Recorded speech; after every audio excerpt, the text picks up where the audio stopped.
দেখছেন কলকাতা টিভি, ভাস্বতী রয়েছে আপনাদের সঙ্গে। শুরু করছি 4টে 4 দিক। আর শুরুতে যে খবরে নজর রাখবো, সপ্তাহভর হাকিমপুর সীমান্তে অনুপ্রবেশকারীদের ভিড়। এসআইআর চালু হওয়ার পরে বিভিন্ন জায়গা থেকে আমরা দেখছি যে অনুপ্রবেশকারীরা সীমান্ত এলাকায় যেমনটা ভিড় বাড়ছে। তবে হাকিমপুর সীমান্তে কেন অনুপ্রবেশকারীদের ভিড়? তাহলে কি অনুপ্রবেশকারীদের সেফ করিডোর এই হাকিমপুর? বেলা গড়াতেই বদলে গেল ছবি, ফাঁকা হয়ে গেল বর্ডার এলাকা।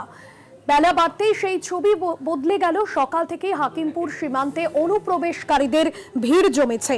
এসআইআর আতঙ্কের যে রাজ্য জুড়ে এসআইআর চালু হওয়ার পর কার্যত হাকিমপুর সীমান্ত এলাকা দিয়ে অনুপ্রবেশকারীরা বাংলাদেশ যাওয়ার জন্য ভিড় জমাচ্ছেন। কেউ রাতের অন্ধকারে, তারা কিন্তু অনেকেই নদী পার হয়ে এই সীমান্তে জায়গায় এসে ভিড় জমাচ্ছেন এবং হাকিমপুর সীমান্তই বেছে নিচ্ছেন তারা। এই প্রশ্নই সামনে উঠছে।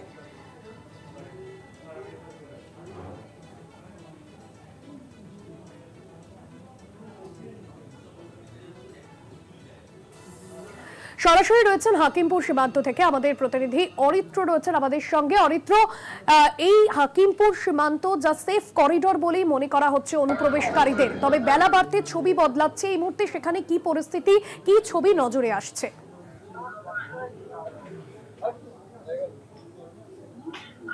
দেখো, তোমাকে প্রথমে যেটা বলে রাখবো যে সপ্তাহব্যাপী এই যে হাকিমপুর সীমান্ত, সেই হাকিমপুর সীমান্ত সংবাদ শিরোনামে শেষ কবে এই সীমান্তবর্তী এলাকার নাম আমি বা তুমি বা দর্শকরা শুনেছে আমার তো বোধহয় মনে পড়ে না। তার কারণ সীমান্তবর্তী এলাকা বলতে পেট্রাপোল, গোজাডাঙ্গা এই সমস্ত সীমান্তগুলি মূলত মানুষের মাথায় ঘোরাফেরা করে। তবে হাকিমপুর সীমান্তে গত এক সপ্তাহের বেশি সময় ধরে শয়ে শয়ে মানুষের ভিড় জমেছিল এবং সেই ভিড় কারা ছিলেন? যারা বাংলাদেশ থেকে এদেশে এসেছিলেন কর্মক্ষেত্রে, চিকিৎসা করাতে বা যে কোনো কাজের সূত্র ধরে। কিন্তু সেই মানুষেরা এই হাকিমপুর সীমান্ত দিয়েই কেন বাংলাদেশে ফিরে যেতে চাইছেন, সেই প্রশ্নের উত্তর খোঁজা কিন্তু বেশ তর্কসাধ্য বিষয়। তোমাকে আগে ছবিটা দেখায়। দেখো, আজকে সকাল থেকে ঠিক এই যে একটা শিবিরের মতো রয়েছে বলা হলো, একটা দোকানের সামনে প্রচুর মানুষ গত এক সপ্তাহ ধরে এবং আজ সকালেও এখানে ভিড় জমিয়েছিলেন এবং তারা এখানে ছিলেন, কেউ রেস্ট করছিলেন, কেউ ঘুমাচ্ছিলেন। আমি দেখানোর চেষ্টা করবো এই গোটা এলাকার ছবিটা।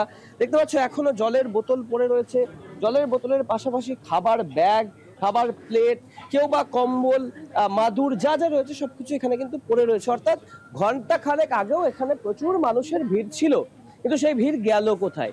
ঘড়ির কাঁটা দুপুর 2:30-এর কিছু সময় পর আনুমানিক 2:40-এ এই ভিড় কার্যত হিড়হিড় করে চলে গেল বর্ডার চেকপোস্টের ওপরে। অর্থাৎ এই যে হাকিমপুর বর্ডার চেকপোস্ট, সেই চেকপোস্টের ওপারে সেই ভিড় চলে গেল এবং পরবর্তী ক্ষেত্রে আমরা যেটা দেখলাম একদম গ্রাউন্ড জিরো থেকে, যে বর্ডার সিকিউরিটি ফোর্সের যে গাড়ি রয়েছে, যে ট্রাকগুলি সাধারণত ব্যবহার করা হয় মিলিটারির, সেই ট্রাকে করে তাদেরকে ক্যাম্পে নিয়ে চলে যাওয়া হলো।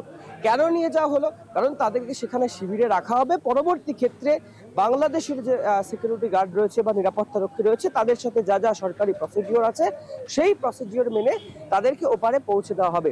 তোমাকে বলে রাখি, ভৌগোলিকগতভাবে এই হাকিমপুর সীমান্ত কিন্তু খুব সহজেই অ্যাক্সেসেবল। কেন? তার কারণ এই যে স্বরূপনগরের হাকিমপুর সীমান্ত, সেই সীমান্ত, এখানে আমি যেখানে দাঁড়িয়ে রয়েছি বর্ডার চেকপোস্ট, এই চেকপোস্ট থেকে ভারতের ভূখণ্ডের শেষ প্রান্ত কিন্তু খুব বেশি দূর নয়। মেরে কেটে 1 কিলোমিটারের মধ্যেই সেই সীমান্ত এবং জিরো ল্যান্ড যেটা বলা হয়, সেই জিরো ল্যান্ড রয়েছে। এবং এই জায়গাটিকে কেন তারা বেছে নিলেন, সেই প্রশ্নটাও কিন্তু যথেষ্ট যুক্তিতর্ক সঙ্গত। তার কারণ গোজাডাঙ্গা, পেট্রাপোল, কল্যাণী, টিন্ডা এবং হাসনাবাদ, বনগাঁ, বাগদা যে সীমান্ত রয়েছে, সেই সীমান্ত নয় কেন? কারণ অনেকেই মনে করছেন যেহেতু ভৌগোলিকগতভাবে অবস্থান এই হাকিমপুর সীমান্ত স্বরূপনগরের অনেকটাই অ্যাক্সেসেবল, এখান থেকে খুব সহজেই বাংলাদেশের ভূখণ্ড।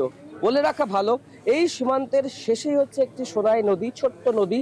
সেই নদী পেরোলেই সাতক্ষীরা জেলা, বাংলাদেশের যে সাতক্ষীরা জেলা, সেই সাতক্ষীরা জেলার ভূখণ্ডে পৌঁছে যেতে পারবেন যারা ফেরত যেতে চাইছেন বাংলাদেশে। সেই কারণেই সম্ভবত এই রুট থেকেই তারা বেছে নিয়েছেন।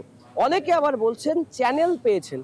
কি চ্যানেল পেয়েছেন, কোথাকার চ্যানেল পেয়েছেন, কিভাবে চ্যানেল পেয়েছেন সেটা খোলসা করে না বললেও তারা বলছেন চ্যানেল পেয়েছেন।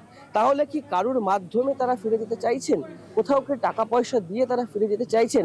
এই প্রশ্নগুলোই কিন্তু উঠছে। আমি তোমাকে একটু সরাসরি হাকিমপুর চেকপোস্টের ছবিটাও দেখানোর চেষ্টা করব।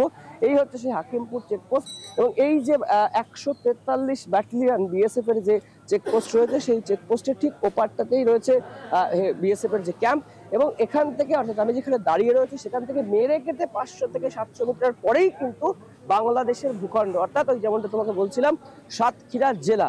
অর্থাৎ সেই জায়গা থেকেও অনেকে মনে করছেন যে এই রাস্তাটা সহজ, সময় কম লাগছে, সেই কারণেই হয়তো ভিড় জমাচ্ছেন যে সমস্ত মানুষজন ফিরে যেতে চাইছেন বাংলাদেশে এই এসআইআর আবহাওয়ায়। তবে গত কয়েকদিনের অর্থাৎ এক সপ্তাহ ব্যাপী যে ছবিটা দেখা গিয়েছিল সেই ছবিটা কিন্তু বদলে গেছে, কারণ এই মুহূর্তে স্থানীয়দের ভিড় ছাড়া আর সেই অর্থে কাউকেই দেখা যাচ্ছে না হাকিমপুর সীমান্তে। যেমনটা একটু আগেই তোমাকে বললাম, আড়াইটার কিছু সময় পরেই কিন্তু যারা ছিলেন এখানে অপেক্ষা করছিলেন তারা চলে গিয়েছেন ওপারে। সব মিলিয়ে এই যে রাস্তা অর্থাৎ হাকিমপুরের যে সীমানা, সেই সীমানা কি তাহলে খুব সহজলভ্য, খুব সেফ? এই সমস্ত মানুষের কাছে এই প্রশ্নটাই কিন্তু এবার উঠতে শুরু করেছে। ভাষ্য একদমই ধন্যবাদ জানাবো অরিত্র। সরাসরি ছিলেন আমাদের সঙ্গে হাকিমপুর সীমান্ত থেকে আমাদের প্রতিনিধি অরিত্র ঘোষ। হাকিমপুর কি অনুপ্রবেশকারীদের সেফ করিডর, এই প্রশ্নই কিন্তু বারবার সামনে আসছে।